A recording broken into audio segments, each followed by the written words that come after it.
Now, in this tutorial series, what I want to do is, first of all, I'm going to assume that you guys have never created an Android app before, but you guys do have some programming experience.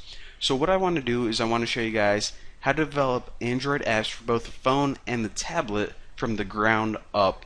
So that's what we're going to be doing, creating some awesome apps, someone that is totally new to Android app development. However, before I begin, I want to mention this. For those of you who have been following my YouTube channel for a long time, you probably already noticed that I have another Android app development tutorial series, and the reason that I decided to make a brand new one is because that tutorial series, we actually made it a couple years ago, and since then, a lot of the software and tools that you use to develop these apps have been updated. Actually, we have a brand new piece of software called Android Studio, and I'll show you guys how to install that and use it and everything. But the software itself is a lot different than what we used to teach Android development in the past. So again, this tutorial series is pretty much just going to be updated, new, kind of more relevant. So that's why I decided to do that. So anyways, I'm going to be quiet now and let's go ahead and get started. So the very first thing we need is, of course, the Java JDK. Now I'm guessing that if you guys are watching this, then you already are familiar with Java, at least a little bit, and you probably already have the Java JDK installed on your computer. However, just to make sure that I cover everything 100%, if you don't have the Java JDK already installed on your computer, this is how you get it. And of course, I probably should mention this. Why do we need a Java JDK if we're making Android apps? Well, all Android apps, as well as a lot of the software itself, is made using Java. That's what language we're going to write in primarily to make these Android apps. So, of course, the Java JDK, which stands for the Java Development Kit, is the core foundation that we need before we can even think about making any Android apps. So, the website always changes, but if you go to Google and type in download Java JDK, then the first thing that's always going to pop up is the link to download this Java Development Kit. Now, if you click right here, what we want is this Java Platform JDK right there. However, whenever we click here, we see that we have a lot of Java development kits that are available for download. Alright, so we know that we don't want Linux because I'm not on Linux. We know that we don't want Mac, so we have a couple options here, Windows x86 and Windows 64. Now, the difference between these two is 64 is for the Windows 64-bit version, and the 86 is for the 32-bit version of Windows. So if you don't know what version of Windows you have, go to the Start menu, and where you see Computer right here, right-click it, and then you're going to see a thing called Properties. Whenever you select that, if you look at your system type, it says, okay, 64-bit operating system. So that means I have Windows 64-bit. So whenever I download this, I'm going to choose 64. If yours says 32, then click this one right here. But, of course, you need to accept the agreement first, and then download it. And what it's going to do is it's going to download an executable file, and it's going to take a while, so I'll pause my video. I won't make you watch the whole thing. And we are back. It took about a minute, but now I just download the entire executable. And of course, if you're on Chrome, which you probably should be, highly recommend it, then go to your downloads and you can just click that. However, if you accidentally close out of that, then of course your downloaded files, if you go to your, well, I'll just show you guys. Alright, you can either go to your computer from Windows Explorer and click Downloads. That's probably the easiest way, so just do that. So anyways, whatever file you just downloaded, double click it, and then of course, I actually don't know if you could see that. I don't know if my screen recorder showed my system little pop-ups there, but it says, do you want to allow this to access your computer? Yes. Let me close out all this. Alright, so this is really self-explanatory. If you ever downloaded anything before, then it's going to be simple. Just click next, next, and it's going to do all the hard work for you. However, there's one thing, once this is completely done, that you guys need to follow along with. So again, if you think about skipping this entire tutorial, don't do that because you're going to miss an important step at the end. So wait for this entire thing to la la la whatever. Alright, and what you want to do is you want to make sure to leave everything in its default location, because as long as you do that and as long as you follow along, then whenever you download and install Android Studio, it's not gonna be confused looking at some weird location for anything. So make sure that you keep all the default settings whenever you're running this installer. Alright, so now we have the JDK installed on our computer. However, before we download Android Studio, what we need to do is we need to tell our computer exactly where it is. And that's because later on when we when we download Android Studio, it's going to look for that JDK. So what we need to do is we need to explicitly say, hey computer, this is where the JDK is. So go to your start menu and then click on computer, and then make sure you're starting at your hard drive. So in order to get the path to this, as long as you kept everything at default during installation, it's going to be in your program files. And then if you go down to Java, double click that, and what folder you want to click on is actually the JDK. This is the Java runtime environment, the JRE. Don't worry about that. Double click the JDK, and this is actually the path you want. So what you can do now is you can actually right click any of these files, but because it's going to give you the same path, what I'm about to show you guys, but just for consistency, right click this bin and click properties. So again, this is the location that you're looking for right here, the location that your Java development kit is at. So copy that, right click and copy, and now once you have that location, close out of everything, because we have to tell our computer, alright, this is where our JDK is. So how do we do that? It's actually pretty simple. If you open your start menu again and right click computer and go to properties, you're going to see a link on the left hand side that says advanced system settings. If you click that, you're going to see this little pop-up right here. Click on the button that says environment variables. So I already have this set up because actually for this tutorial I uninstalled my Java JDK and then I reinstalled it, so just to show you guys how to do it. But you're probably aren't going to have a variable set up right here.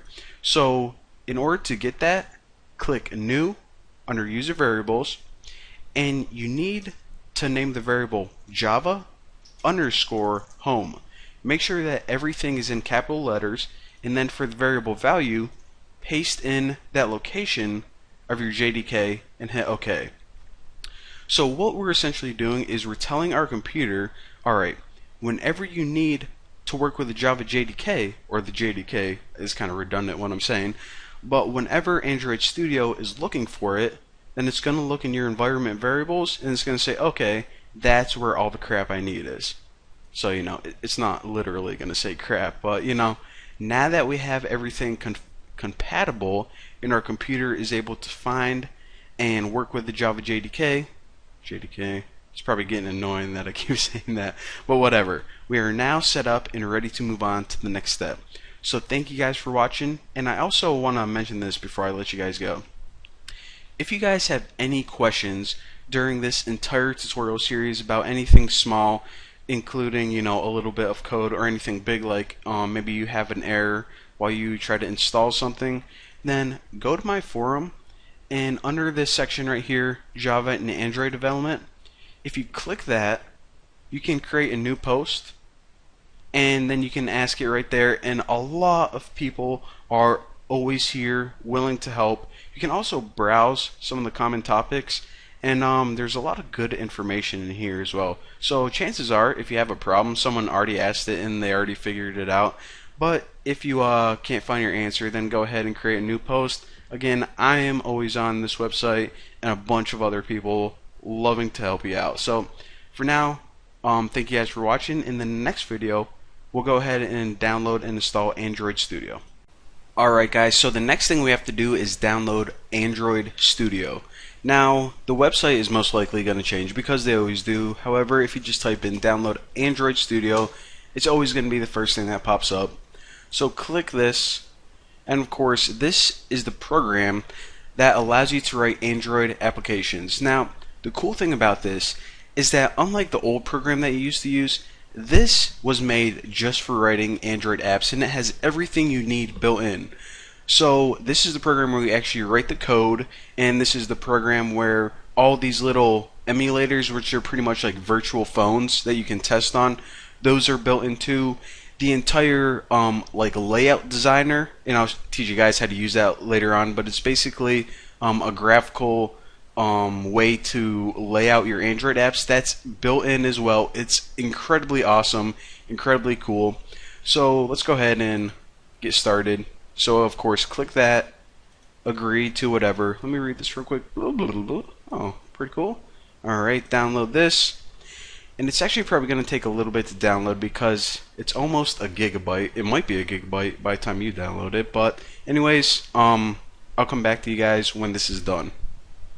Alright, so it took a while, but I finally have it download this executable file right here. And I want to mention this real quick before I move on. If anyone was lazy and decided to skip my last tutorial, what we did is we set up the JDK to be compatible with Android Studio. So if you did do that and skip everything, then follow this direction right here. But for those of you guys who stuck with me, then you guys are good to go because we already did that step. So anyways, actually I'm going to close out of that. We don't need this browser anymore. However, if we go to our downloaded files, then we see that we now have this Android Studio bundle. So this, of course, is the installer. So double click that. Alright, so anything that pops up, just say yes. We trust them, we trust Google.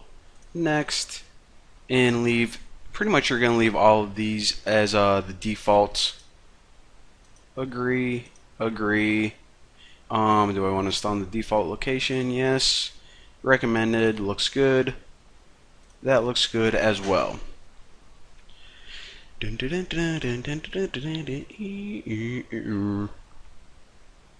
Alright, so it says it is complete. Installation complete. Setup was completed successfully. Sweet. Go ahead and click next. And I actually don't want to start this up right yet because what I want to do is I'm going to go to my start menu right here and I'm going to go to all programs.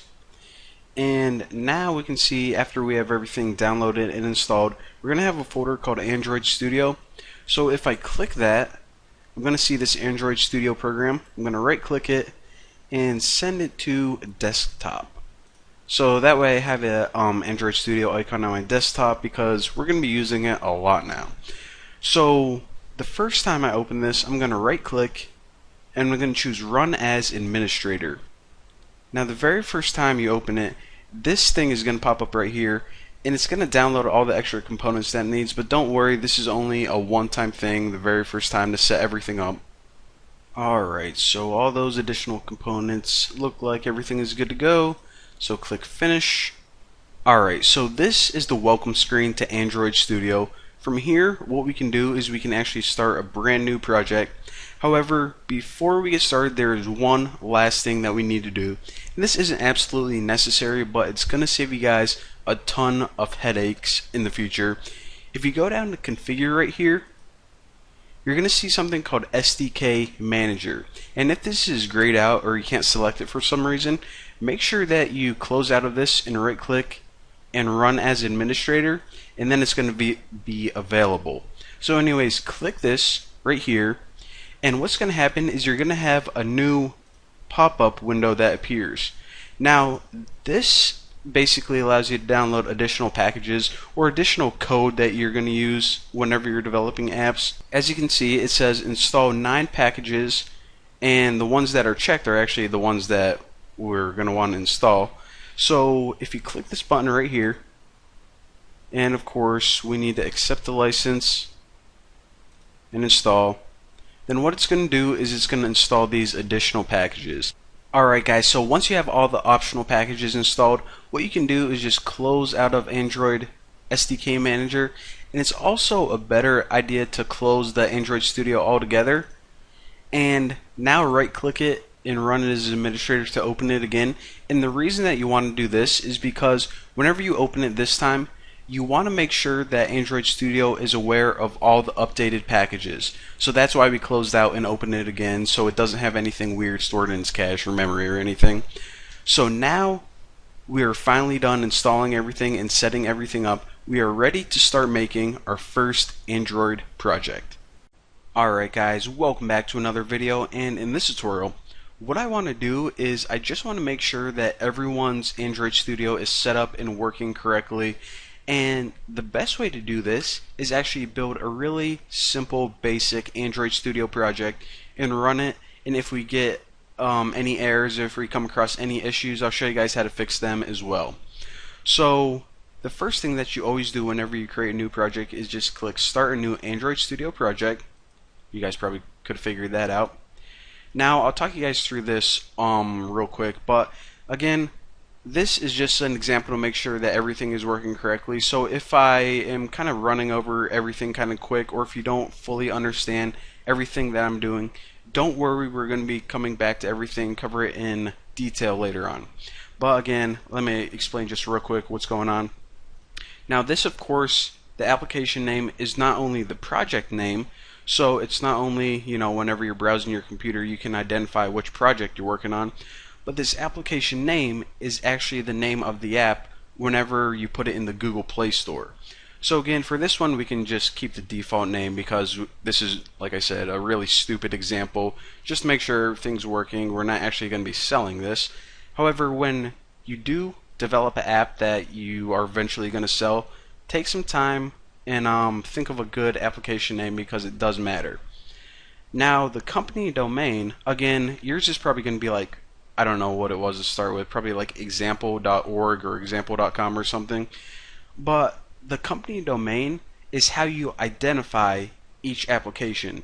Now as you can see, whenever you type in a domain name, okay, come on cursor, the new Boston.com .cinnamon, alright, .com, you see that the package name fills in automatically, and this is called a reverse domain notation. So whenever you're going to a website, you would type the name followed by .com. The package name is com.thenewboston. The application name. So again, this is just an identifier to say, okay, there's a lot of apps named My Application on the Google Play Store. How do we know which one is Bucky's? Well, that's the one with the New Boston. So again, this is just the name of your app, your website, and then once you fill in both those things, it fills in the rest of the crap for you.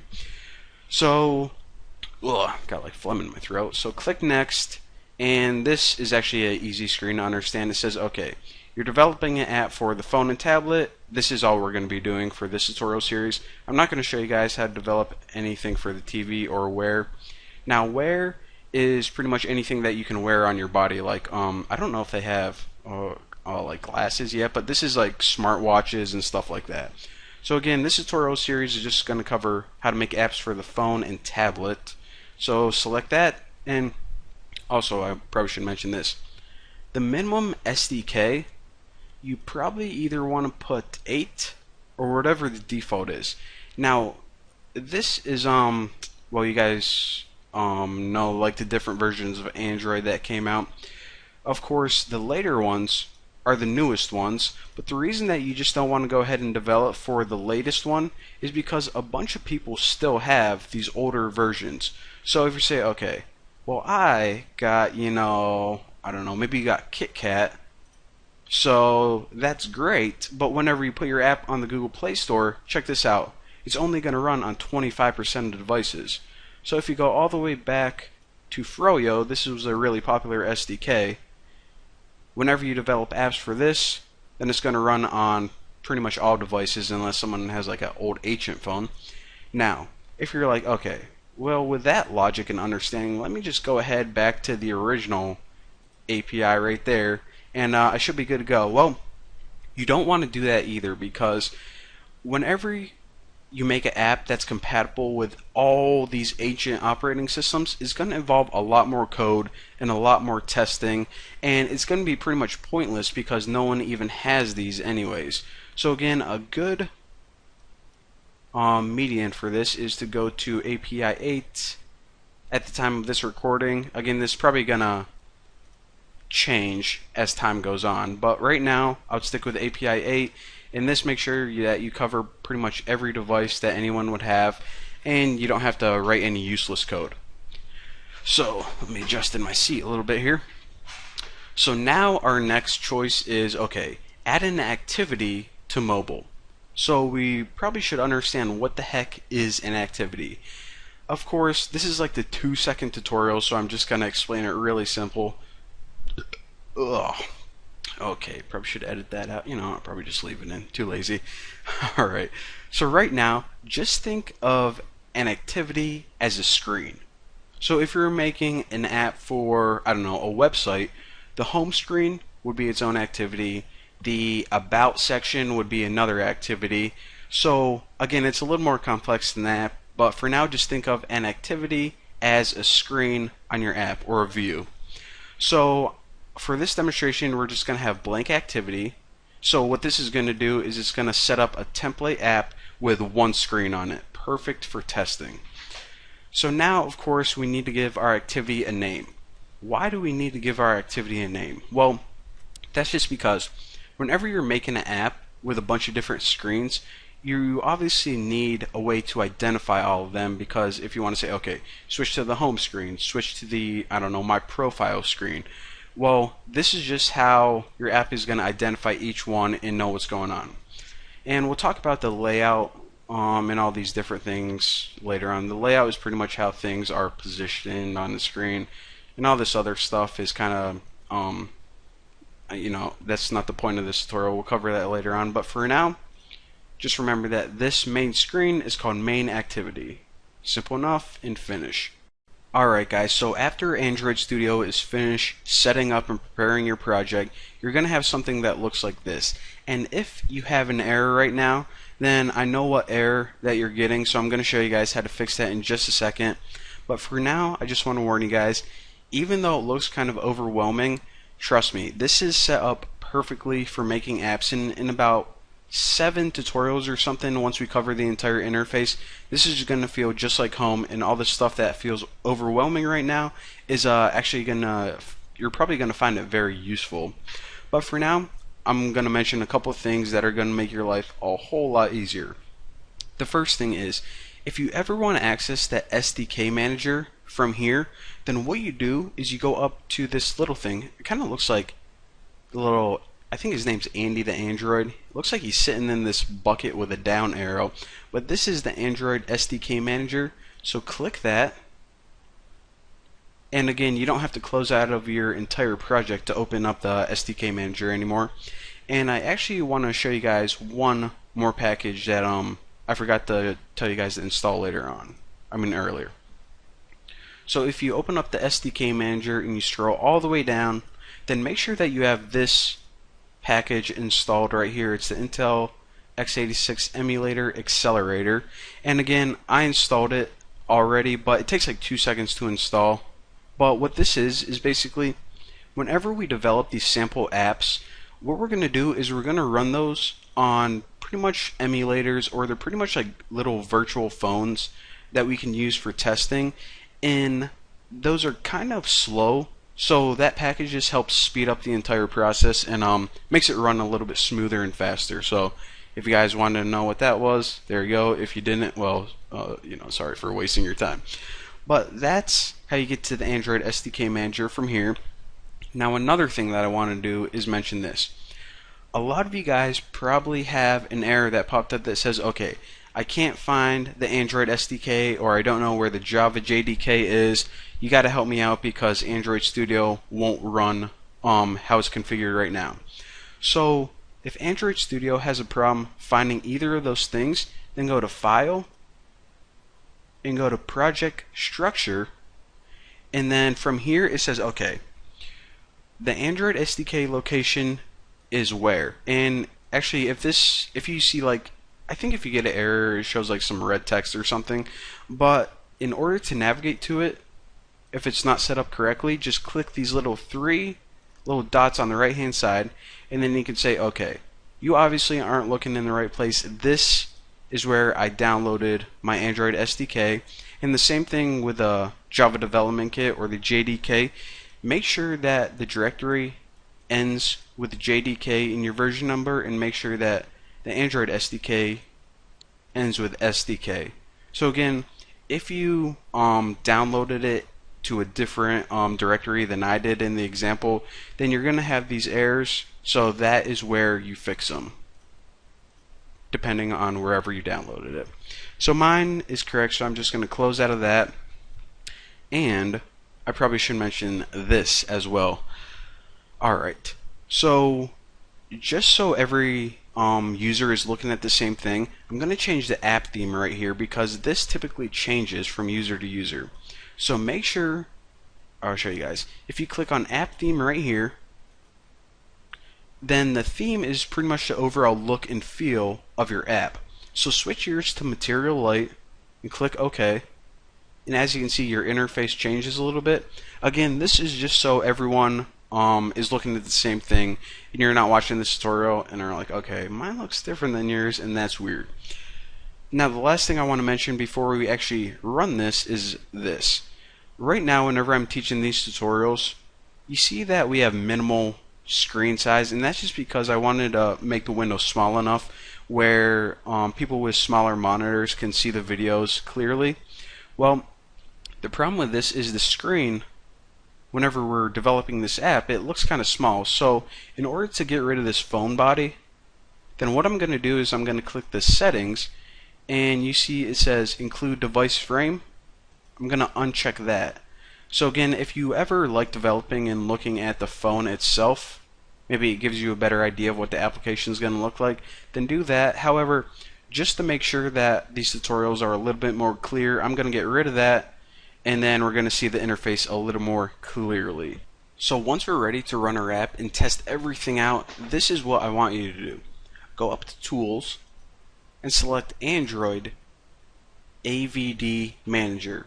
Now, if you don't want to go through all those steps, you can also click this little button right here. This is just a shortcut to the AVD Manager. And the AVD Manager stands for Android Virtual Device Manager. So this, let me make this a little bit more clear. Alright, so this is where you manage all of your virtual devices. And again, a virtual device is just a little simulator, a little testing phone that you can make so you don't have to take an actual Android phone and plug it into your computer whenever you're developing apps and you want to test them out. So by default, whenever you download and install Android Studio, it comes with one virtual device. This is the Nexus 5. So that's what simulator phone comes built with it. But of course, if you ever want to make a new one, you just create virtual device by clicking that button down there, and you can actually create little simulator TVs and whatnot. But I'll talk you guys through how to create a virtual device. I don't know, maybe you want to create a same virtual device as the phone that you actually own, but for now you can just use this one right here. Now, the reason that I'm not going to use this one, and the reason that I built another one called Bucky's phone, is something that you don't have to worry about. It's actually because whenever I'm recording these tutorials and I'm running this little simulator, it takes up a lot of space and it doesn't really show that great on my like whenever I'm making tutorials. So that's why I made Bucky's phone. It's pretty much the same thing, except I made it a lot smaller so it shows up better in my tutorials. But anyways, what you want to do is you want to click this little green button right by Nexus 5. I'm going to click mine called Bucky's phone, and this is going to launch, as you can see right here, the virtual device, which is pretty much just a simulator of a phone. Now, the first time you run this, it's going to take a long time to boot up, because what it pretty much represents is you're buying a brand new phone, so it has to start it up for the very first time. And the reason that this takes so long is, if you think about it, what it's actually doing is it's building an entirely new operating system or an entirely new device within your computer. So it has to build a new phone with a new operating system that can run new apps. So that's why the entire build process and to get it up and running takes a little bit longer than you may like. So once your virtual device is up and running, and yours may look a little different than mine because I did run mine before, but to you it may simulate opening a brand new phone, so it's going to be like welcome to Android, you're going to have to press OK, whatever. But anyways, you just click OK a bunch of times and then you're going to get to this screen right here. So this is the unlock screen, and of course if you are used to an iPhone or something, the unlocking process is a little bit different than it is on Android. So just click and drag up, and that's going to unlock your phone. And as you can see, it's just like a normal phone. You can even browse the internet from here. But what we are worried about is running our application. So let's hop over back to Android Studio, and I'm just going to close out of this. But what you want to do is you want to go up to this little button right here, and whenever you hover over it, it says Run App. So click that little green triangle, and what this is going to do is it's going to build your app for you, and it's actually going to give us one more option, I believe. Yep, right here. So it says, okay, we're building your app. Where do you want to test it out? So since we already have this emulator running right there, make sure that your radio button is checked, choose the running device, and of course you're probably only going to have one running, so you can just click OK. So what this is going to do is it's going to build it and it's going to launch it in our little simulator phone. So it takes a little bit of time, but don't worry, that's normal. But eventually, as you can see, what happens is it finally launches, and that's actually pretty cool that you don't have to actually go click on app and open it or anything. It just launches right for you. Pretty sweet. So we see that our application says My Application Hello World. Probably the coolest app ever invented. We could probably put this on Google Play right now and make at least like $10 million. But of course, what we want to do is actually jazz this up a little bit more before we put this bad boy for sale. So that is the process of how to build a very simple app and test everything out.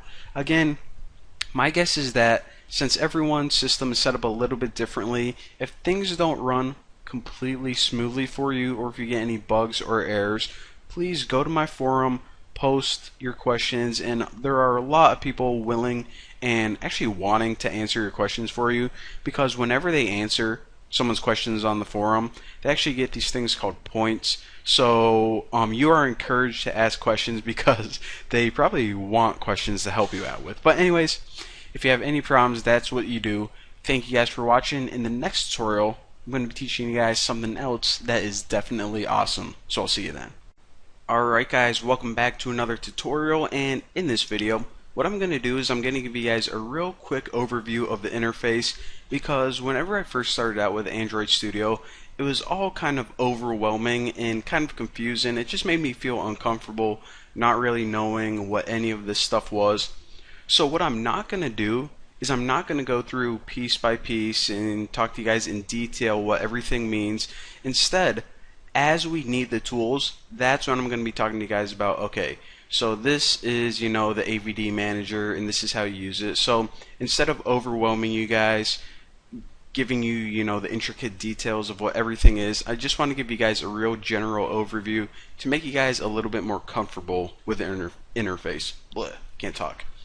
Alright, so of course, at the very top, this is simple up here. We have the menu bar. Pretty much all of our additional tools and settings, as well as some, very common stuff we can find in the menu bar. Nothing new there. Now under it, we have a toolbar. So all of these little icons, this is actually called the toolbar right here. Now, as we saw in the last tutorial, what the toolbar is basically shortcuts to more commonly used aspects of the program. For example, maybe this SDK manager. Well, we can also get there with tools, Android SDK manager, but since we use that quite a bit, that's why they put that in the toolbar. Now, if you ever want to customize your toolbar, I recommend just keeping it the same, but if you ever have a tool that you find yourself using a lot, you can actually right click in this empty area and click customize menus and toolbars, and then you can click the little programs that you either want to remove or add. Again, you click on them and all of your settings are right here to either add them or remove them from your toolbar. Pretty intuitive. So that's what that little chunk of this Android Studio is. Now underneath this, this little thing right here that looks like I don't know, kind of a file directory explanation on like steroids or something. This is actually called the navigation bar, and basically what it is it shows the path to whatever current file you're working on. So this right here, the navigation bar, is pretty much the same as this thing up here. So it's pretty much a long file path. Now the cool thing about this is that, like I said, it is pretty much a file path on steroids, because if you ever go to a directory, you can actually click on it and it's going to show you all the contents of that directory. So pretty sweet. And again, it's a file path to whatever current file you're working on. So if you change a file, this is going to change as well. Now this main area that I cannot ignore is the editor window. So the editor window is where we're going to be spending most of our time, and it's pretty much the main area to show whatever file you are currently working on. So right now, we'll talk about this designer later on. It's pretty much, as you probably could have guessed, how you lay out all the widgets and stuff for your interface. Now, we're also going to be looking at this a lot, which is pretty much the text view of the file, pretty much where we're going to be editing the source code and doing a bunch of cool stuff. But anyways, this main area shows whatever current file you're working on. You probably could have guessed that. Now over here on the left hand side, this is called the project window. Now whenever I am developing an app, what I like to do is I like to change this drop down from Android to project. So as you can see, whenever you change it to project, it's going to list every directory in your entire project. Now one of the most important directories is called app. Now this is where all your source code and all your like main layout files are. So if you just want a real condensed view of all the important files, then you can just hover down to Android, and I'll actually keep that on Android for this tutorial. But if you ever want an overview of your entire project, again, you can change that to project. But just for these tutorials, all the source code and stuff is in this Android drop down. So I'll stick with that. I don't know, I think it'll be a little bit easier, I guess. Alright, so we pretty much covered this whole interface except for these things on the side. These little bars that say like project, structure, all of that crap. So first of all, as you can see, whenever I click it, it toggles whatever window is on and off. So this is the project window, and I'm going to click that. It's going to toggle that visible, or I don't want to say it's invisible, but you know, visible, invisible. I'll say that, whatever.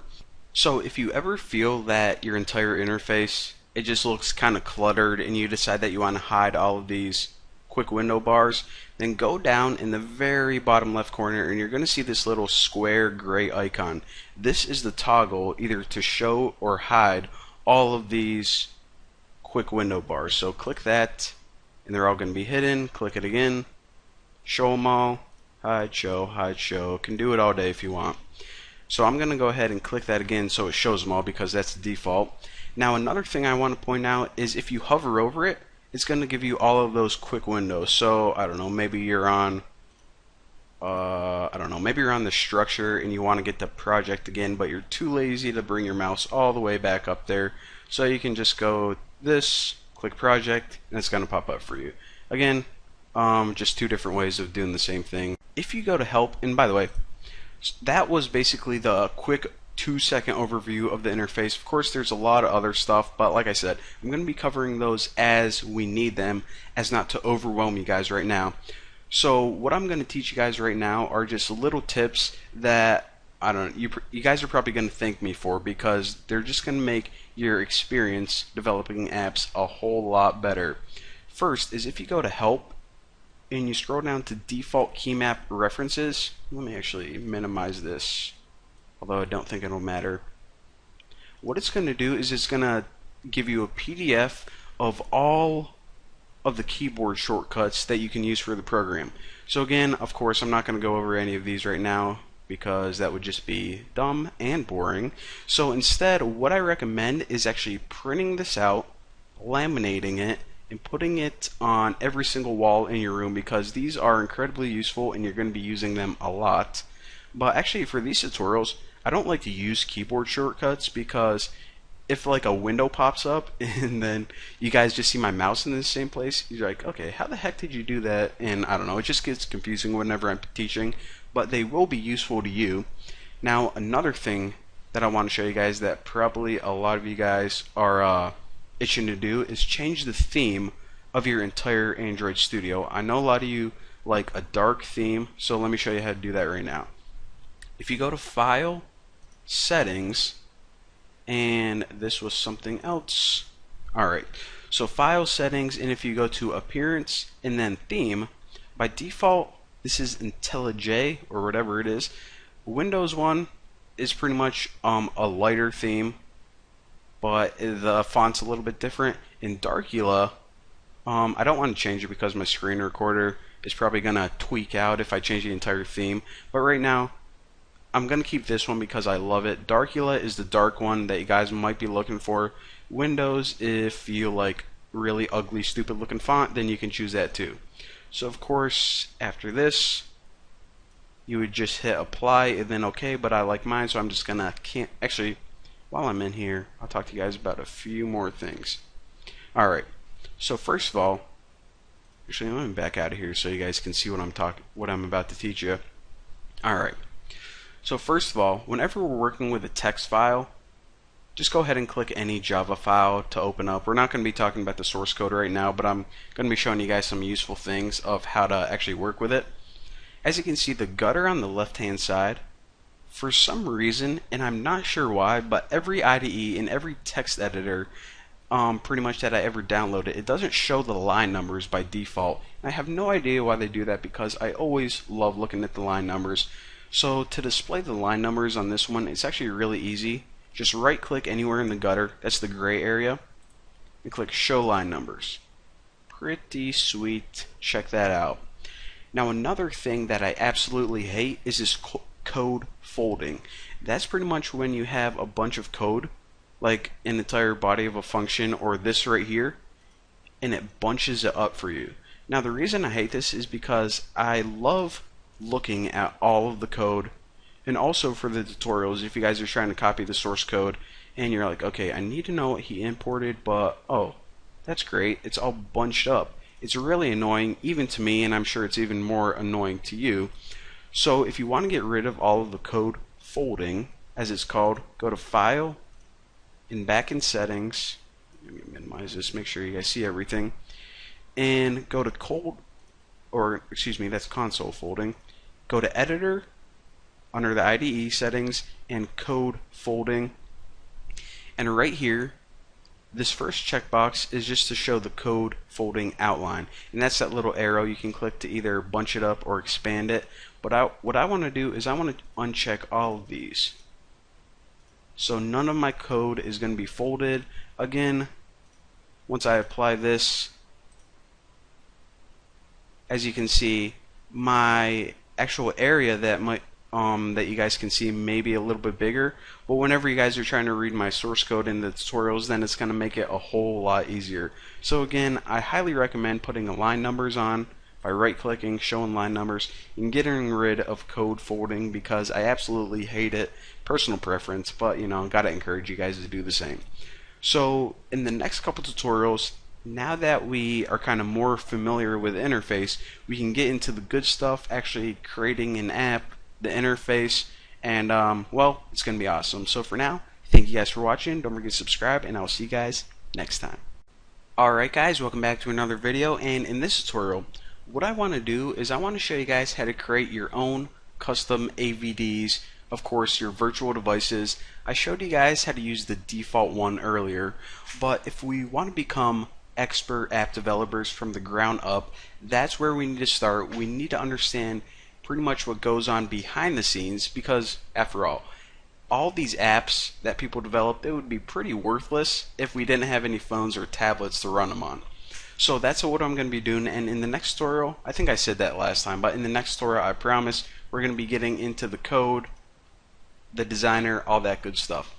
So for now, hop up to this little thing. Remember, this is the AVD manager, and again, I already told you guys that I created my own custom one right here, and in the last example you guys may have ran this one, and it may have taken up your whole screen, probably pretty annoying. So in this tutorial what I'm going to do is I'm going to show you guys how to create your own custom AVDs. So first of all, go down here to this little button and click create virtual device. Now of course the first thing we have to choose is what device do you want to create. Do you want to create a TV, a phone, a wearable like a watch, or a tablet? Well, I'm just going to go to phone, and then once I click that I get all of the definitions of phone. Now don't let the word definition fool you. These are pretty much just different phones. Like if you went into, I don't know, like a Verizon store or like a Best Buy or something, this is pretty much the equivalent of picking out which phone that you want. So of course this edited one is one that I was working on earlier, but let's just go ahead and pick out, let's use the Galaxy Nexus. That was actually a pretty popular one. So this is the Galaxy Nexus phone. Now the first thing that I want to do is I actually want to clone this, because if I start just editing this, then it's going to mess up the default settings. So you always want to clone it, and this is going to allow you to use a copy that if you mess up with, then you just messed up the copy, no big deal. So first of all, since this is our own custom phone, I'm going to name this thing anything that I want. So we'll say that I don't know, we'll say that we're making the slimmest phone in the world. So I'm going to call my phone Slim Shady, the new phone that's going to wipe out Samsung, wipe out Motorola. Slim Shady is the next big thing. Alright, so anyways, there's my little daydream. Another thing that I want to point out is all of this stuff, again, we're going to be customizing a bunch of stuff on this phone later on, but this is pretty much the hardware configuration. Now you don't really ever want to change the hardware configuration of your phone, because it's not like they ever release phones with like 720 by 18 million pixels. You know, the hardware always stays the same for the most part. It's the software that changes. So again, give your device or your phone a custom name and click finish. And now if you go to phone, you can see, okay, this is our custom phone, same hardware, we didn't do anything stupid to it. So click on it and choose next. So now that we have pretty much the phone itself, and by that I mean just the hardware, we can go ahead and start working on the system image. So this is pretty much saying what version of Android do you want to use. Now I recommend putting the latest one on it, just because, I don't know, you know that, knocked over my mouse. Actually, by the way, this has nothing to do with app development or anything, but I started to get like carpal tunnel symptoms. So whenever I would type like my entire arm, there would be like a nerve that shot up, and I'd be like, oh my god, in the middle of my tutorial. So I got this cool little glove that had like beanbags in it, and I also got these things called a vertical mouse. So go to Google and type in vertical mouse. That's what I'm using. It's like this goofy looking mouse that I don't know, it kind of looks dangerous to be honest. But anyways, got a little sidetracked there. Back to the video. So what we want to choose is what version of Android do we want to put on that phone we just made. Well, a system image is pretty much just a copy of all the system files and settings. Pretty much just think of it as like your main system, your main computer. So the one I like to use is just x86 from Google. These all are open source, but I always just went with Google because, I don't know, they have like the best developers in the world, and you always know that their system image is nice, working correctly. It never gave me any problems, so I like to choose that one. Click next. Now here is where I like to do a couple of things to pretty much customize my virtual device. So again, this name looks pretty good. Alright, that looks good, that looks good. One thing that I like to do is I like to go to scale, and right now the one you just saw, Bucky's phone, that was 4 dp on device, 1 pixel on screen. Now what this does is it just shrinks it to make it fit better on your screen, because again, this screen size of the phone, it might be bigger than your desktop screen size. So again, whenever you're developing, it's going to give you some problems. I usually choose 4DP on device. 10DP is like a really mini phone. It looks like, I don't know, like the size of your, it's just way too small. So again, I'm going to choose, that was embarrassing. Anyways, moving on. So yeah, that's what I like to do. Now another thing I want to point out is this emulated performance, you can only choose one of these. And I'm going to recommend used host GPU.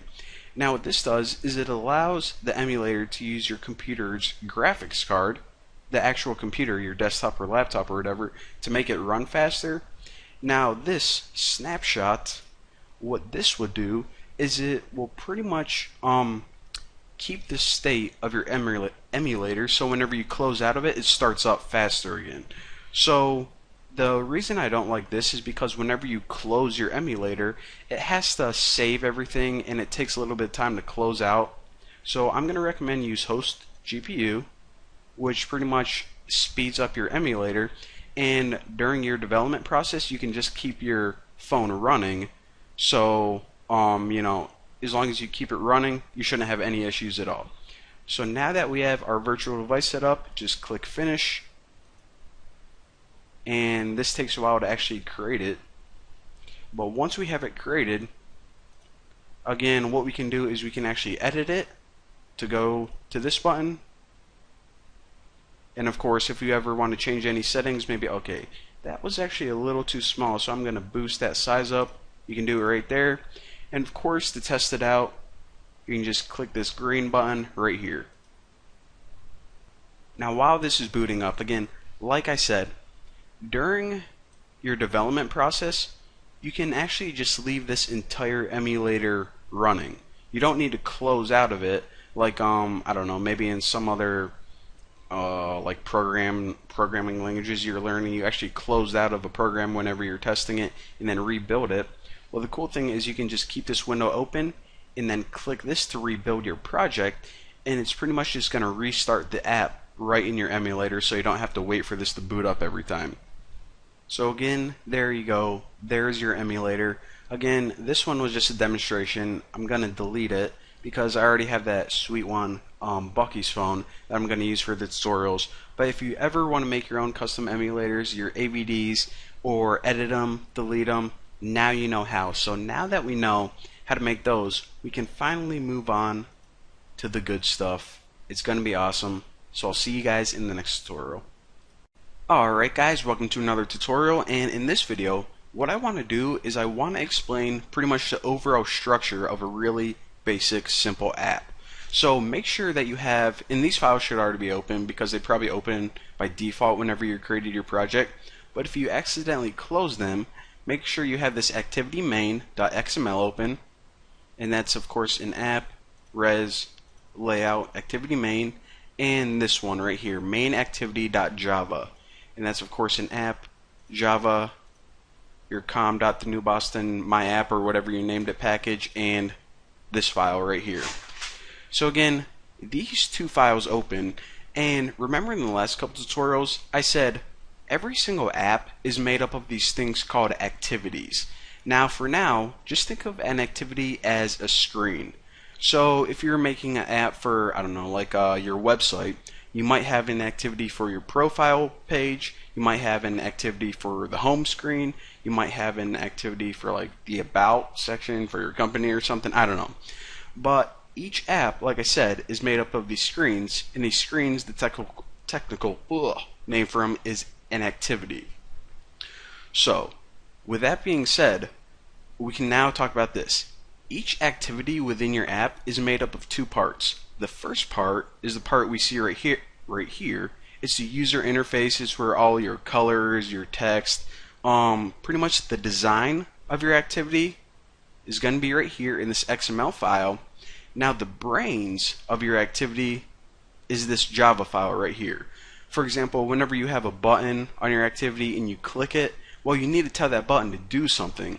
So the smart intelligence of your activity is going to be all in this code, the Java file. So again, your app is made up of activities, different screens. Now each screen has pretty much a user interface, the design, and the smarts of it, or the brains of it, and that's a Java class. So pretty much, if we ever wanted to make another activity, what we would do is we would create a new class with a new name and a new XML file. Simple enough. So now that we understand pretty much the basic overview of what an activity is and what they're made up of, we can start talking about the different components of it. So hop over to this XML file, which I said is pretty much the interface, the layout of your entire app, what it looks like. Now, if you look at the bottom, we have two different tabs right here, the design view and the text view. Now, I want to mention this because this might confuse some people. This is actually just two different views of the same exact file. What Android Studio did is they built this tool that is pretty much just a user-friendly tool of working with the interface, but what it's actually doing whenever you, I don't know, like edit part of your interface, is it's actually editing an underlying file for you, and that's the XML file. So you can either do that with the design tool by dragging and dropping stuff and editing some settings, or just editing the source code directly. So let's actually go ahead and look at an example of this. The first thing I want to do is get rid of this. So hop over to your XML file in design view, click on this hello world, and then just hit delete on your keyboard. So we have a blank nothing here. So the first thing I probably should mention is this. What you can do to each of your activities is you can add widgets to them. Now, widgets are just little thingies that you add to your interface, and I say thingies because there's not really one word to describe all these things. For example, let's add one of these large text areas, and this is pretty much to add any static, not changing text. So let's just go ahead and drag that in the middle and type anything you want. So if you actually drag it in the middle, you're going to see these little green grid lines, and that's just to align everything properly. Now if you double click this, then you can edit the text of it, and I'm just going to type in like the new Boston, hit enter, and it changes. So it's really intuitive like that, not really hard to figure out. So you can also add some more widgets if you want. Again, like I said, I'm just demonstrating how to use the basic tools, so feel free to drag any of these widgets on if you just want to play around with it. For example, you have radio buttons and progress bars, all that stuff. So again, widgets are just thingies that you can add to your interface. Now again, you can either do that in design mode or text mode. So whenever you click text mode, it actually shows you a little preview right here, which is actually nice. So let's go ahead and just add one little property. So in your XML file right here, just so I don't leave you guys hanging and I do explain everything. If you guys never worked with XML before, it's pretty much like HTML, but you can use cool names for your tags. So if you don't know HTML or XML, then I'll probably recommend going to watch those tutorials. But as long as you know HTML, then you guys will probably be able to follow along with these tutorials fine. So again, a real quick overview. We're going to be talking about this in detail later on. This tutorial is just to give you guys a basic understanding. So right now, our main tag right here is a relative layout. Now a layout is just a general overview of it's saying how widgets should be positioned on the screen. And there are different types of layouts that we can have, but it's pretty much the overall rules of how things can be laid out. Now this text view right here is just this widget right here. So each widget you add actually adds a new XML element to your file. So say that we wanted to change the background color of this right here. Well, what we would do is actually go up to relative layout and add a new attribute. For right now, I just want to show you guys, if you type Android colon and type background, then what you can do is you can actually type in a value here. Now this is actually one of my favorite colors, 006699. It's a blue color that I use on my website a lot. So again, you can also pretty much edit the interface this way through the source code. So again, the XML is your interface. We looked at how to change it with design, this design tool, and we're probably going to be using this one more often. And also the source code directly is pretty much just like a website, kind of like Dreamweaver if you ever use that. So yeah. And actually what I want to do is actually click this widget right here, and you see that I just click that and it gave me some problems. What I'm going to do is hit Control Z, and I'm going to show you guys this little tip. Over here in their component tree is pretty much an overview of your entire activity. So this is your entire screen. This is the layout of how the widgets are supposed to be arranged. And right here I'm going to click Text View. So if you ever have a bunch of widgets and they're kind of hard to select, maybe they're close together or whatever, you can actually just select it right in this component tree, and it's going to select it for you. So again, deselect it, select it again, make selecting your widgets a little bit easier. Actually, what I want to do to this is change the color of the text to white. So I'm going to select that widget, and I know the property for this is text color.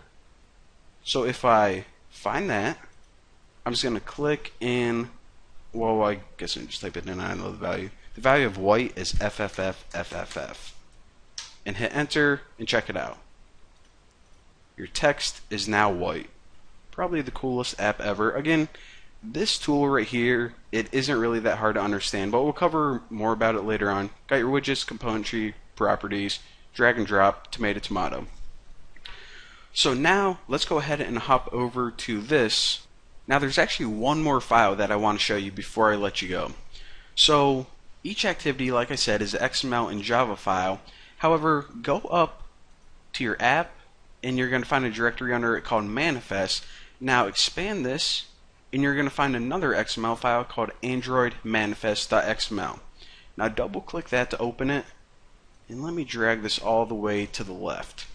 Alright, so to recap one more time, your app is more likely than not going to have a bunch of different activities. Now this Android manifest right here, think of this like is the main manager for your app, or it's where everything comes together. If you have a bunch of activities floating around, they can be kind of hard to keep track of. So what this does, again, it's the main file that pretty much manages your entire app. So each activity that you create, this is actually going to be a new element in the Android manifest file. So I'll actually talk to you guys about this right now. As soon as your application starts, of course, your phone doesn't know what to do. It says, okay, where do I go? You have a bunch of different activities. What am I supposed to be doing? The very first thing that your phone's going to do is it's going to look for a file called Android manifest.xml.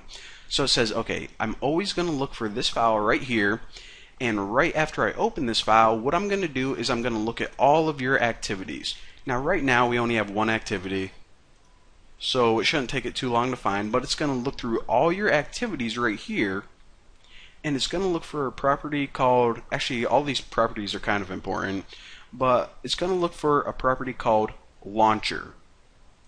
Now this launcher is pretty much saying that this is the main activity that you want to launch first. This is where your app's starting point is. So it says, okay, I found it, now let's check out this activity. Alright, so it says the launcher is the main activity. So from here, you want me to go to the main activity. So it hops over here, and then it says, okay, well, what's the deal with this main activity? Well, all of this we'll talk about later. Essentially, all this activity does right now is it sets this as your layout, activity underscore main, right there. So again, 3 very important files, but that's essentially all our app is doing right here. Again, I'm going to be covering the details of everything later on, but your phone is going to look at this first, Android manifest.xml. It's going to look for the activity that it's supposed to launch. Now ours says go to main activity, and all main activity does right now, I can't talk, is it launches this layout. So what the user does is they click to open this app and they see this layout, but now we know what's going on behind the scenes, so we can edit it and start making some really awesome stuff. So for now, thank you guys for watching. Don't forget to subscribe, and well, I'll see you guys later. Alright guys, welcome back to another tutorial, and in this video, actually the first thing I want you guys to do in this tutorial is go to your kitchen and grab a huge bucket of popcorn. And then after that, go to your bedroom and grab the most comfortable blanket you can possibly find, and then come back. Because once you have both those things, you're ready to hear the story, probably the greatest story I ever told. This story is called The Life of an Activity. So, if you're an Android developer, this might be a pretty interesting story, definitely pretty useful. It starts out like this. Every activity that you ever create is going to be a subclass of the special class that we didn't see yet called the activity class. So out there somewhere there's this activity class, and every activity that you create we're going to inherit from. Now remember, whenever we inherit from something, we get all of the cool methods from that class. Now if you're looking at this and you're like, okay, I can clearly see that main activity extends action bar activity. And extends just means inherit, of course, you guys know. So this is actually a subclass of action bar activity, but you said that every activity that I create is going to inherit from this activity class. Well, even though you can't see it directly right here, this action bar activity is inheriting from another class, and that class is inheriting from activity. So this main activity that we just created is like fourth generation of the awesome activity class. But I just want to mention that because if you guys are looking at all these methods, you're like, okay, where did all these methods come from that I'm overriding? Well, they came from that activity class, and all this class is it's pretty much a basic template that gives us a bunch of cool functions that we could use on whatever activities we create. So that's the purpose of that. So since we have all these cool functions, let's talk about what they are and why we need them. Well, every activity that you create, it goes through a certain life cycle. Now the first thing that happens is it calls this method called onCreate. So whenever the user first starts your app for the very first time and your activity is born, it gets created. Now in this activity what you typically do is you set the layout. Of course that makes sense. The very first thing you want to do is give the user a nice interface set up to look at. Now just a real quick overview, and I'm going to talk to you guys about this in detail in just a second, but eventually whenever they close out of your app, it's going to call other methods like onDestroy.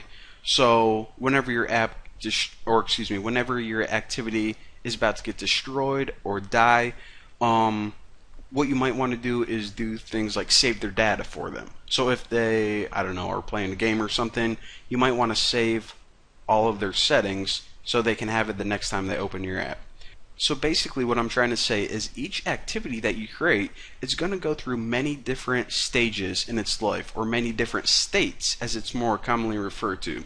So in this tutorial that's what I'm going to be doing, talking to you about every single state and the details of each. So the first thing that you actually probably want to do is start your emulator, because I know they kind of take a long time to boot up, and we're actually going to be tweaking some of this code and changing some things. So yeah, go ahead and do that. Now another thing I want to mention is this.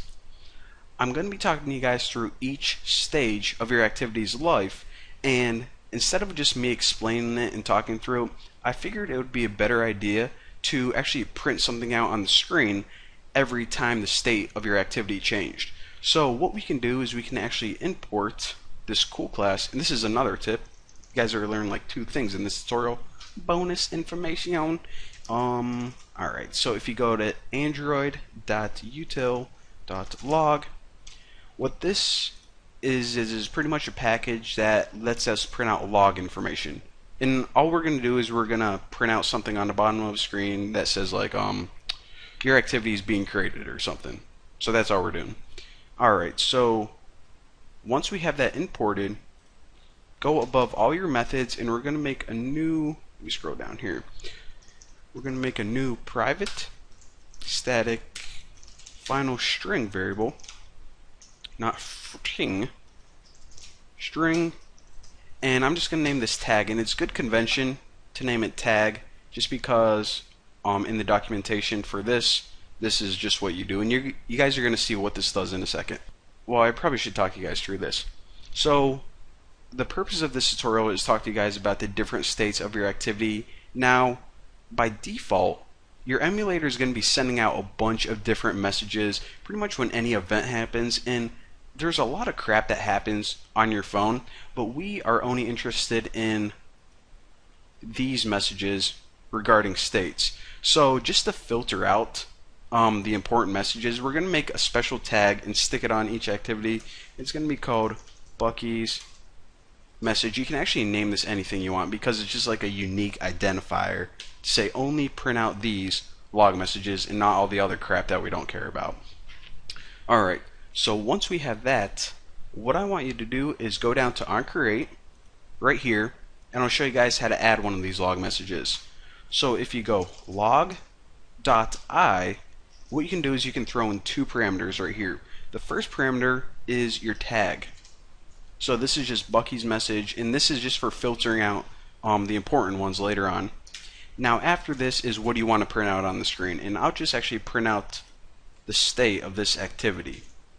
So again, that's all these 3 lines of code do right here. And they're actually really helpful whenever you're trying to debug something in your Android development process. Now another tip that's going to make your Android Studio development process a little bit easier is this thing called code completion. And I'll show you guys how it works right now. So under this method right here, click where you would first start writing your method, and then hold down the Alt key on your keyboard and hit insert. So right here it's going to pop up a bunch of different things. What we want to choose is override methods, because remember, we're pretty much inheriting all these methods from the activity class. However, we just want to customize them to add our own custom log message just so we can see what's going on. So click override methods, and then it's going to give us a bunch of different options to override. So these are saying, okay, what method do you want to use? Pretty much, do you want us to fill in for you? Well, there's actually this method called onStart. So if you scroll down a little bit right here, onStart, and hit OK, there we go.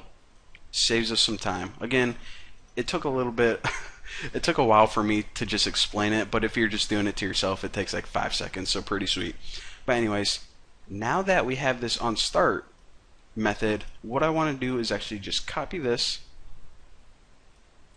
to add another log that's going to print out on our screen, and I'm just going to add onStart. Now instead of me doing the exact same thing over and over and over again, what I actually did is I took all of the methods that I want to overwrite and I actually put it on my forum. So if you go to my forum, again, this is the URL. I'll put this below the video if you guys just want to click on it. But check this out. I put all the source code right there, so go ahead and copy this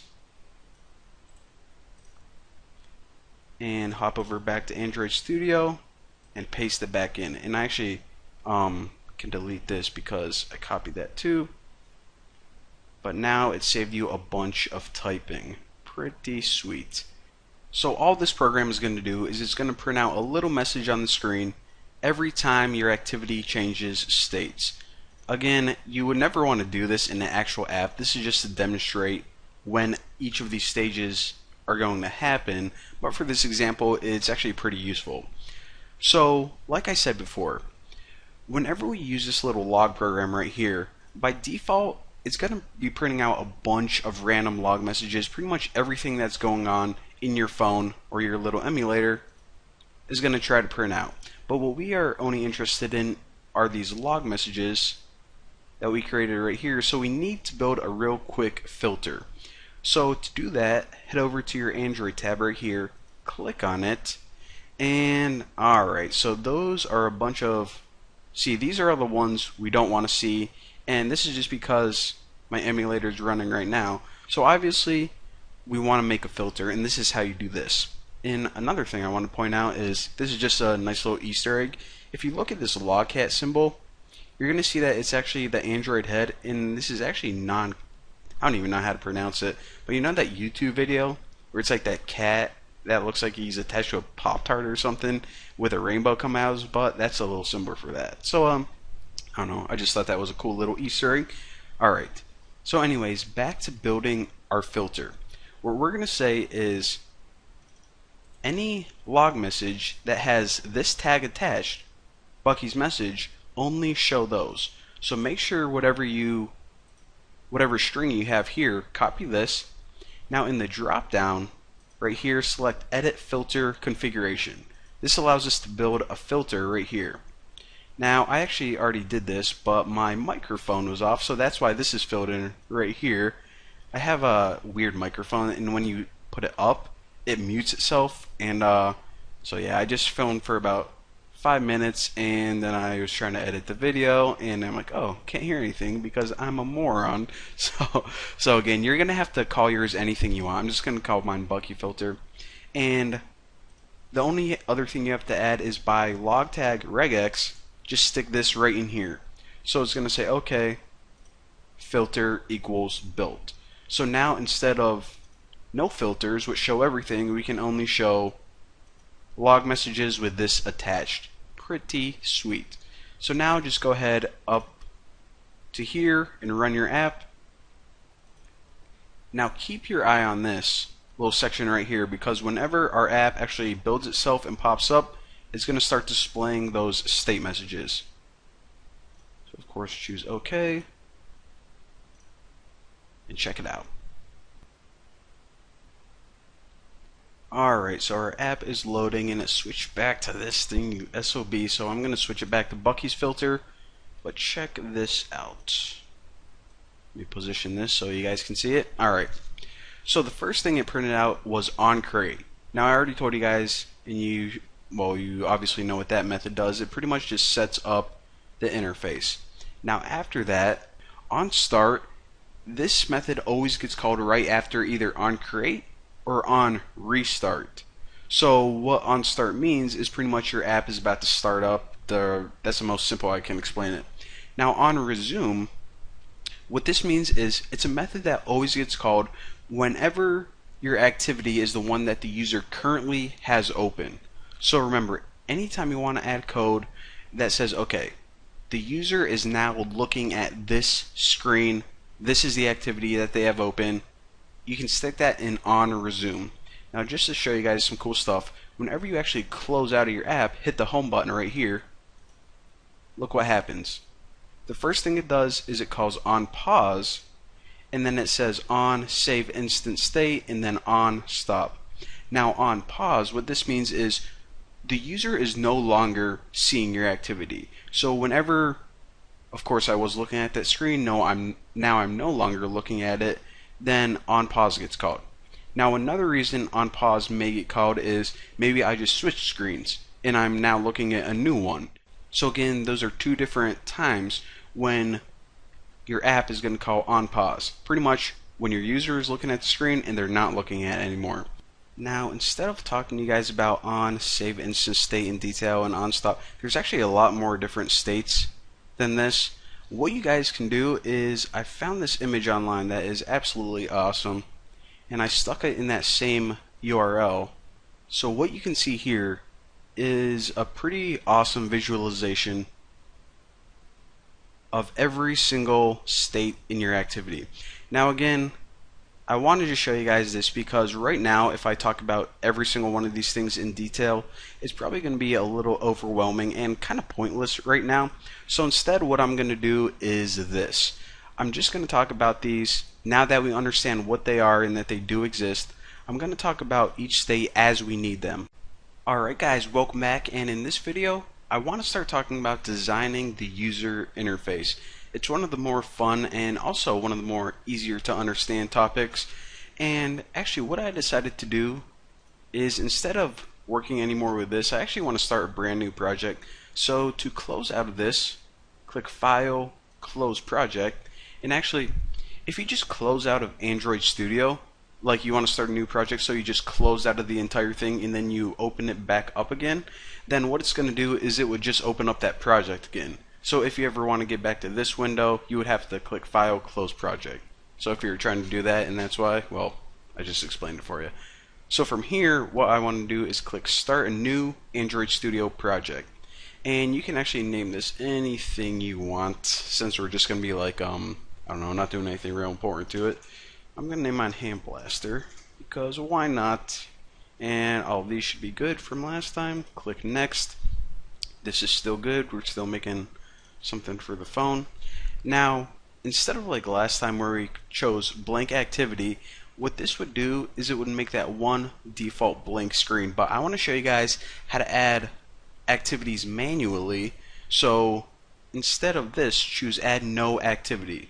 So when you click Finish, what's going to happen is it's going to load up, and you're pretty much going to have an empty, completely empty project. I mean, it's going to have those core files, but check it out. Alright, so when it's done setting up, this is what you get. Now, obviously, if we click on Project on the left-hand side, we can see that it does indeed have some files created for us, but definitely no activities or screens anywhere. And, well, our app would be pretty stinking useless if the user didn't have any screen to look at. So let's go ahead and do that first. So make sure you're in Android view. You can actually look at project view if you want, but I'm going to be in Android view, and in your app, expand that and go to Java, expand that as well. Now remember, this is where we're going to be building that activity. If you remember from last time, this is actually where that file was. So now if you right click it and select new, scroll down to activity, and we'll just choose blank activity. So again, once we're looking at this screen, what this is basically if we clicked blank activity whenever we're setting up our project, then this is where we would be. But that's how you do it manually. And also whenever you add additional activities to whatever projects we're working on in the future, that's how you do that. So remember it. Now, for right now, this example is only going to have one activity, so I really don't need to give anything like a name because I'm not really going to get disorganized with one activity. However, since this is the only activity, it's very important that you choose this launcher activity. Now remember, the launcher activity is the very first screen that whenever Android is trying to open your app, it's going to look for this. So without it, if you have a bunch of activities and none of them are the launcher activity, then your app's not going to open correctly. So since this is our only activity, we need to make it the launcher activity, aka the starting point. So as soon as you create an activity, what Android Studio is going to do is it's going to create those two files for us. Let me make sure this looks nice and pretty for you guys. Alright, so of course, you remember that main activity, that Java, the brains behind it, and the interface. No need to discuss everything because you guys already know what all that means. So, one other thing I want to point out is you're like, okay, wait a minute, there was one more thing. You said that all of my activities had to be taken care of in the manifest. So let me just look at the manifest, and we'll probably have to do something here, open this, and oh, check it out. Android Studio actually took care of all of that for us. Whenever we just created that new activity, again, in the manifest, this is where all your activities have to be declared. It did everything for us. Pretty stinking awesome. That is also another reason I love Android Studio. So just close out of that and we can continue with the good stuff. So over in activity underscore main.xml, the first thing I want to do is delete this little thing right here, this text view. So just go ahead, select it like before, and just delete it.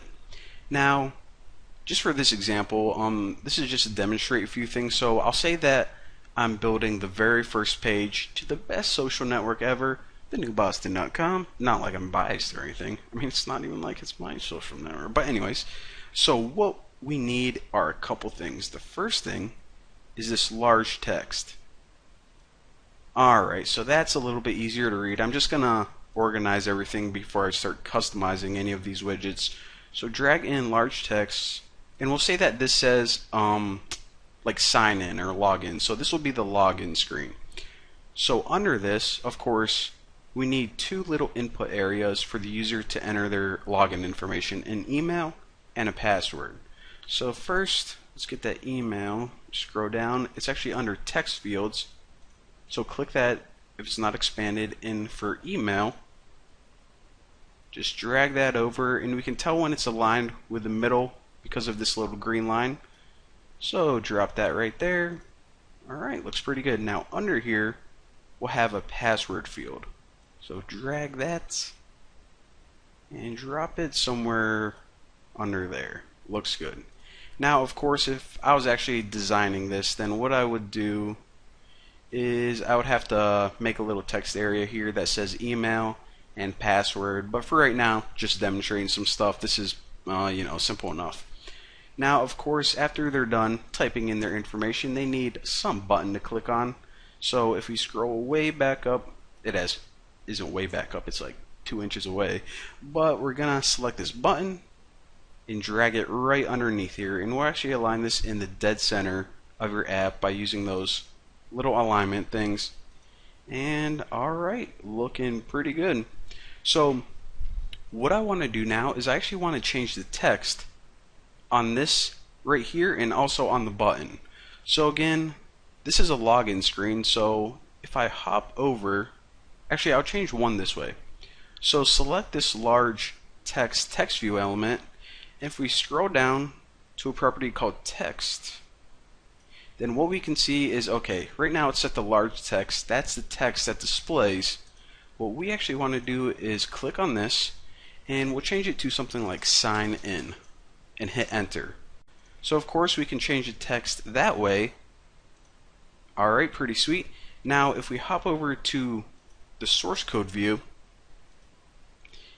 then let's go ahead and change the text on the button through here. So of course right now it just says new button. That's the default. Let's go ahead and change this to, for some reason I don't like when the button text is the same as the title text, so I'm going to change this to log in. Alright, sweet. So the title says sign in and this says log in. Now another thing that's kind of annoying me is I hate when there's not enough space for the user to actually type in their information, and these little edit text areas, or inputs if you call them if you're a web designer, they're kind of kind of like bunched, not enough room there. So what I'm going to do is in this first one, I'm going to add a new attribute, and the attribute to actually just make this a little bit wider is Android, Android, and its width. Now I'll talk to you guys about, you see that whenever you're, alright, I probably should mention this. So if you're a web designer, you probably use either pixels or percentage or EM if you work with text a lot. However, whenever you're making apps, you're going to use these special things called DP, and those are device pixels. And I'll talk to you guys about the different units of measurement right now, but just so you guys have a real basic understanding, if you had a phone that was high def, for example, so it was 1920 by 1080 or even 1280 by 720, that just means how many pixels are on there. You could have a computer screen or a TV that's 1280 by 720, or you could have a little phone that's 1280 by 720.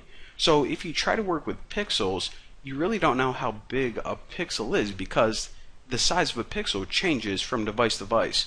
So if you use these DP, they give you a little bit more control, and again, that's just why we use DP for right now. I'll talk more about that later. It's going to make a lot more sense.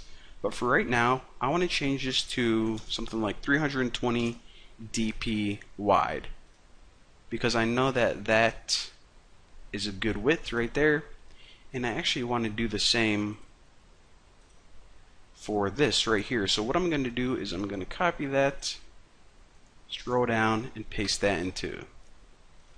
So now both of these things are 320 wide, looking pretty sweet.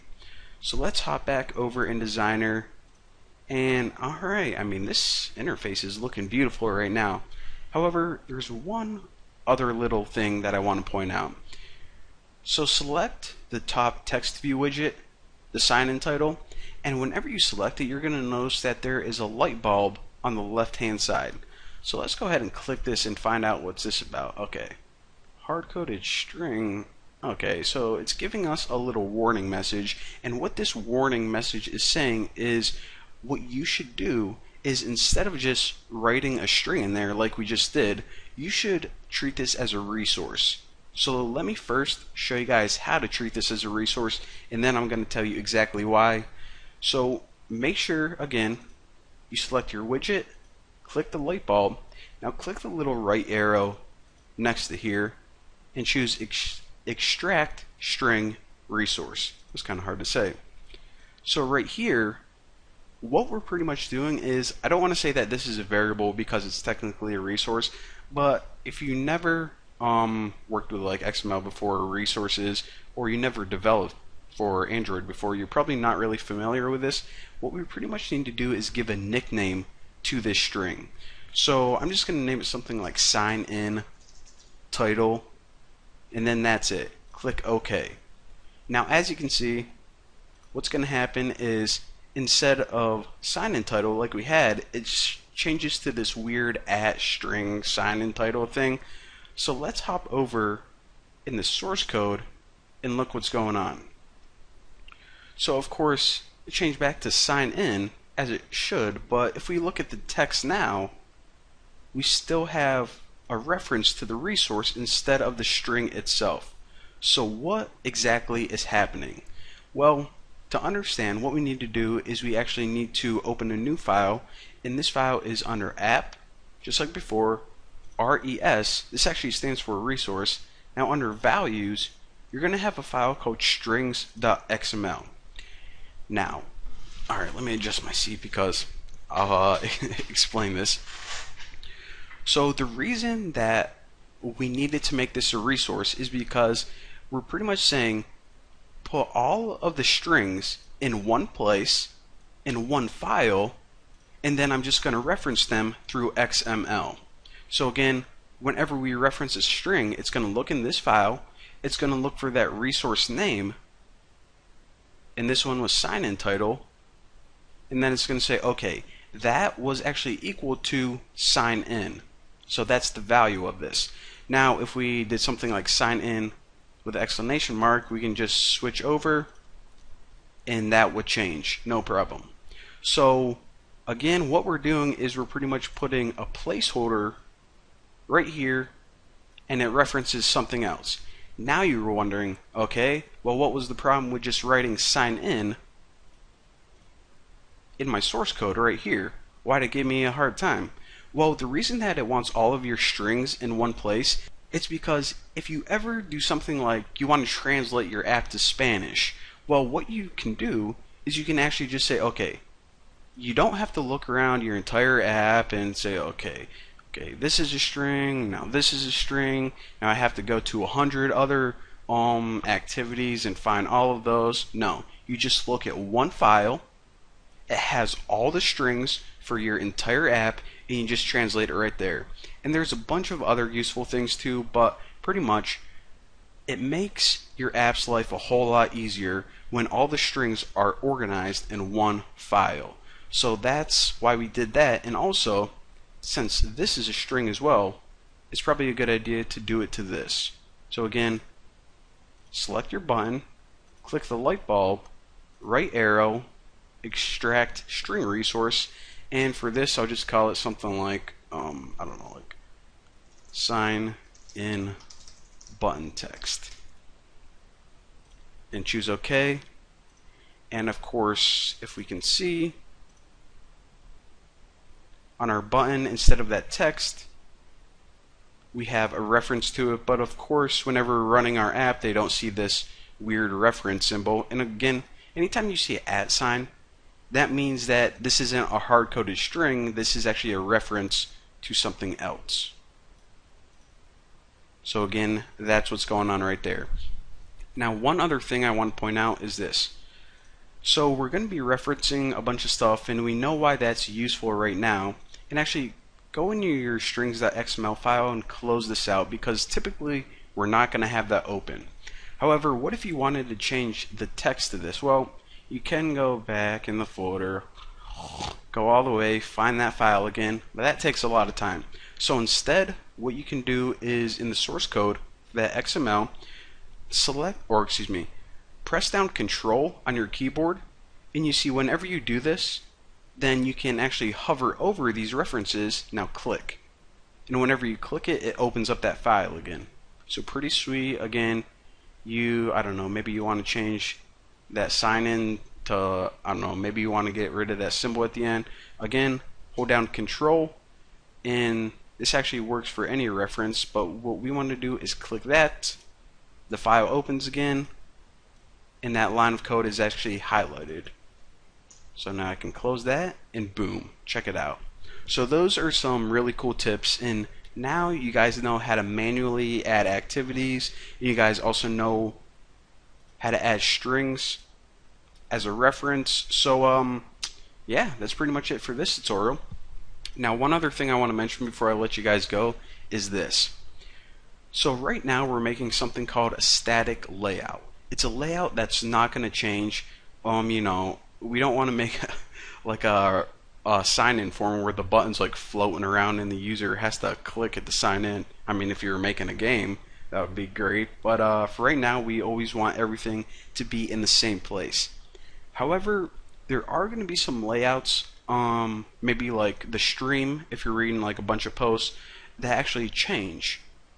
So of course that feed goes up and down as you scroll with your thumb, and also with games, maybe there's like a bird flying around that you have to click, or maybe you have to like make tanks that are moving around.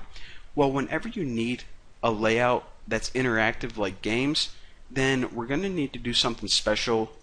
And what we actually do is, instead of using this, the designer in the XML, we're going to be making our layout in Java. It's going to be pretty sweet, but also pretty easy to understand. So yeah, I'm pumped up. That's what I'm going to be teaching you guys in the next tutorial, how to make interactive layouts. So for now, thank you guys for watching. Don't forget to subscribe, and I will smell you later. Alright guys, welcome back to another video tutorial. Never know what to say. Do I call it a tutorial or video? Who knows? But welcome back, and in this video what I'm going to do is I'm going to show you guys how to make a user interface entirely in Java. Now, if you didn't watch my last video, I gave a quick explanation right at the end, but basically whenever you use that designer, it's really good for making static or just user interfaces that don't change a lot. But whenever you have something like a game or any interface where things are moving around, it's useful to create your objects in Java. So I'm going to show you guys how to do that. So close out of any project you have, hit File, Close, and then you can start a new one.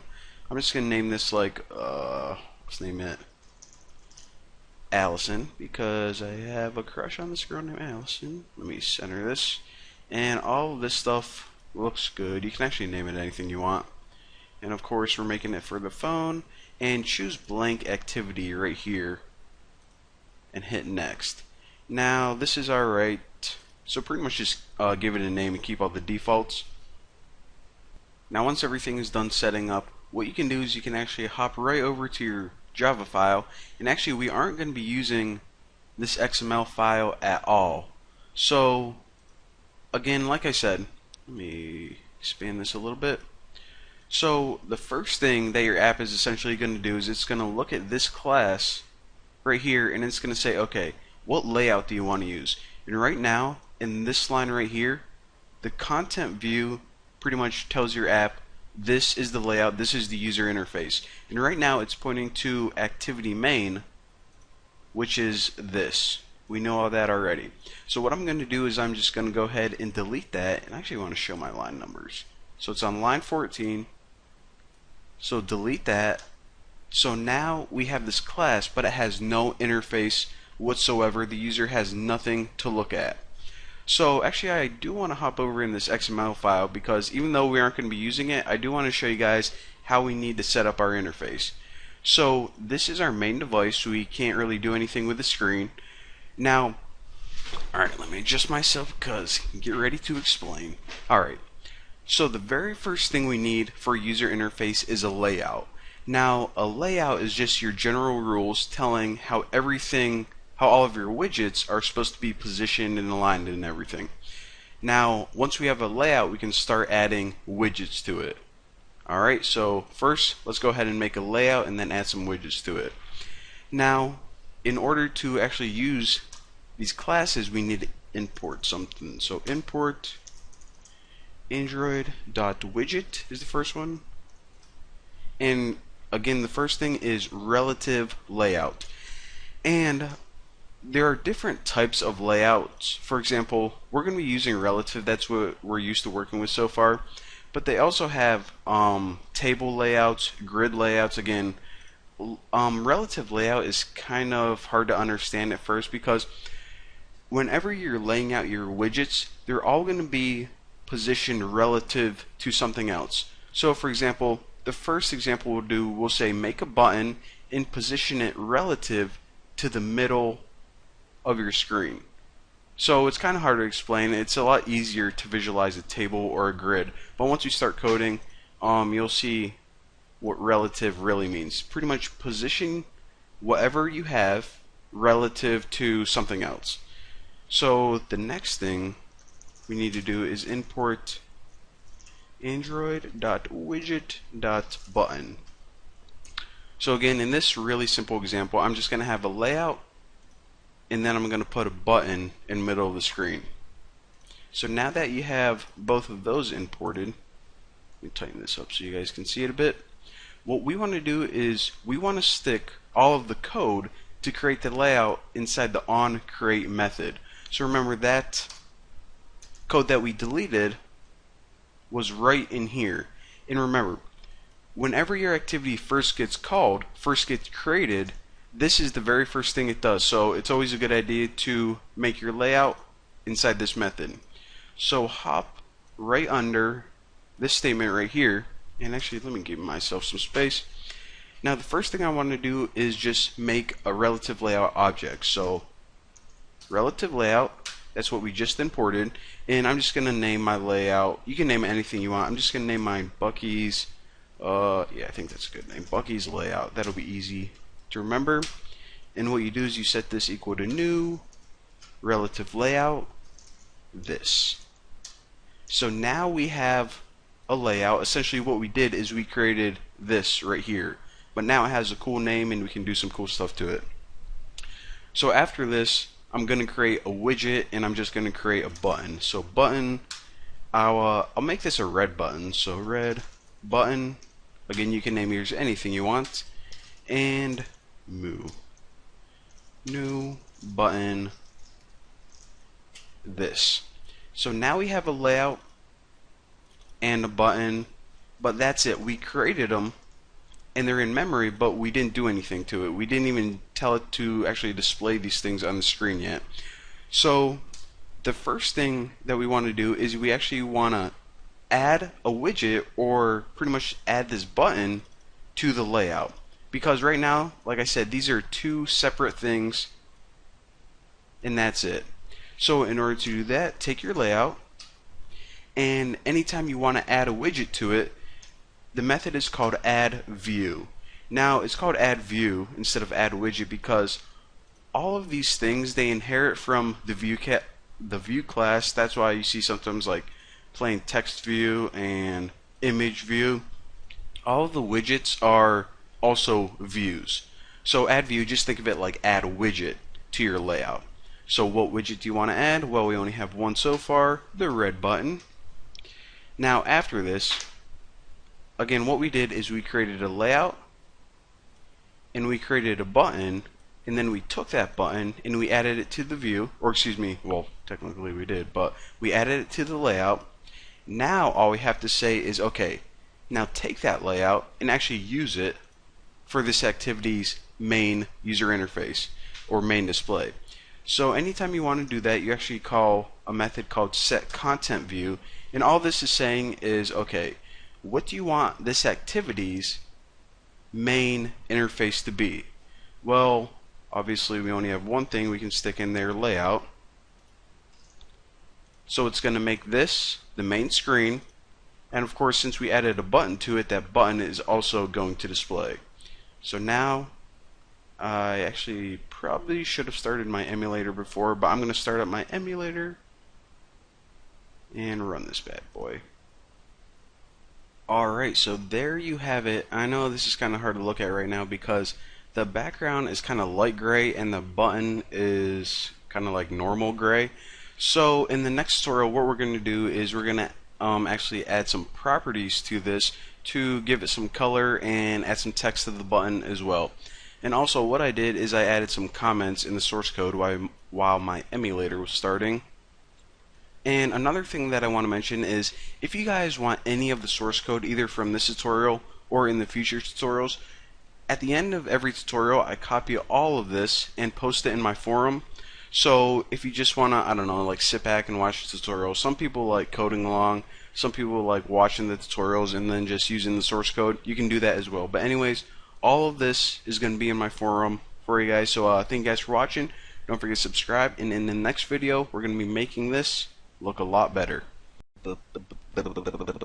Alrighty guys, so in the last video, what we did is we created the most boring interface on earth, gray with a gray button that says nothing on the button. So let's go ahead and spice this up by adding some color and actually adding some text to the button. So anytime we want to work with color, we actually need to import android.graphics.color. So now we have the ability to use color. Dun dun dun. Alright, so the first thing I want to do is actually just change the color of my layout or the background. So adding properties is actually really easy. Choose whatever you want to add a property to, and well, the properties are different, but I know that this one is set background color.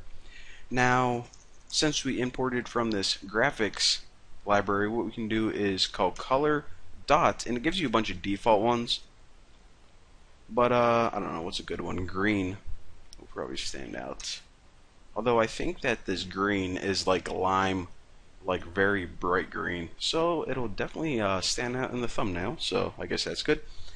Now we have a green background in that gray button, so I actually want to change this to red.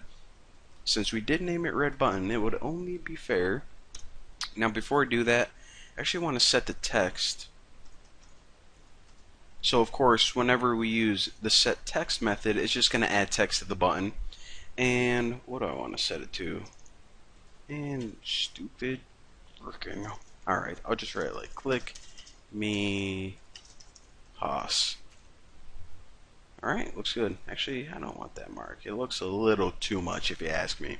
So now, of course, we need to set the background color of this to red. So red button, set background color, and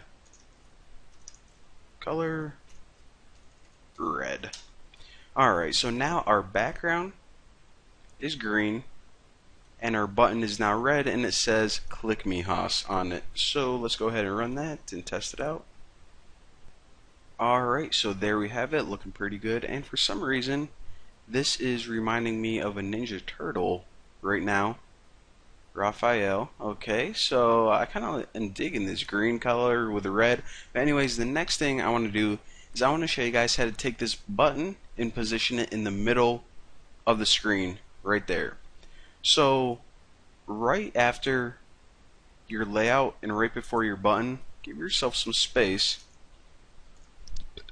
Oh, there we go. I ate a Hot Pocket like 2 hours ago, and every time I burp it smells like a Hot Pocket. So, you know, I'm sure you guys are interested in that. But essentially, what we're going to do with this button, if I could pull this back up, is we need to give it some rules. And the rules are going to say, okay, position yourself in the center of the screen both horizontally and vertically. So it's going to appear right here. So the first thing we're actually going to do is we're going to make a container to put it in, and then we're going to pretty much take that container and position it in the middle. You guys are going to see in just a second.